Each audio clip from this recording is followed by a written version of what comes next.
महाराष्ट्रात नोव्हेंबर 2024 मध्ये पार पडलेल्या विधानसभा निवडणुकीनंतर हडपसर मतदारसंघात मतमोजणी प्रक्रियेबाबत मोठे वाद निर्माण झाले होते।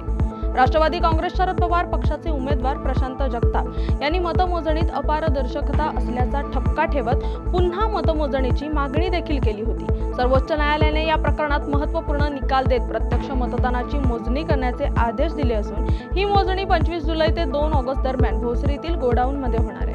हडपसर विधानसभा मतदारसंघातून नोव्हेंबर 2024 निवडणूक मी लढवली होती। या निवडणुकीमध्ये मतदार यादी असेल किंवा एकूणच निवडणूक ईव्हीएम मशीनच्या संदर्भातले व्हीव्हीपॅटच्या संदर्भातले माझे काही आक्षेप होते ते आम्ही राज्य निवडणूक आयोगाकडे त्याचबरोबर केंद्रीय निवडणूक आयोगाकडे त्या संदर्भात दाद मागितली होती।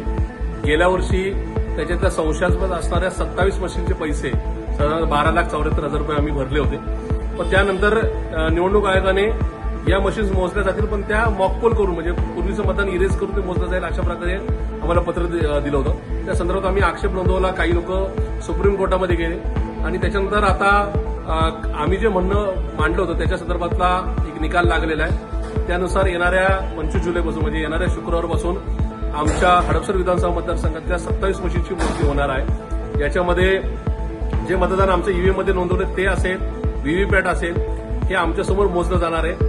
25 तारीख ते 2 जून असा 8 दिवस आमची मतदार म्हणजे मतमोजणी चालणार आहे। त्याच्यामध्ये पहिल्या दिवशी 2 नंतर 4 मशीन मोजल्या जातील। ईव्हीएम आम्हाला हे पुन्हा एकदा मतमोजणी करून दाखवणार आहे। त्याचबरोबर व्हीव्हीपॅट मधलं आमचं नोंदवलेलं मशीन्स म्हणजे मतदान आहे ते सुद्धा आम्हाला चिठ्ठ्या मोजून दाखवल्या जाणार आहेत। त्याचबरोबर त्या मशीन परत आम्हाला जर वाटलं तर त्या झिरो करून पुन्हा त्याच्यामध्ये मॉकपोल सुद्धा 1400 मताचा प्रत्येक मशीनमध्ये 1400 मताचा मॉकपोल आम्ही मतदान नोंदवायचं आणि पुन्हा त्याची मतमोजणी करायची हे सुद्धा केलं जाणार आहे। त्याच्यामुळे आमच्या या मतदारसंघापासून याची सुरुवात होतीये, याचं समाधान मी व्यक्त करतो।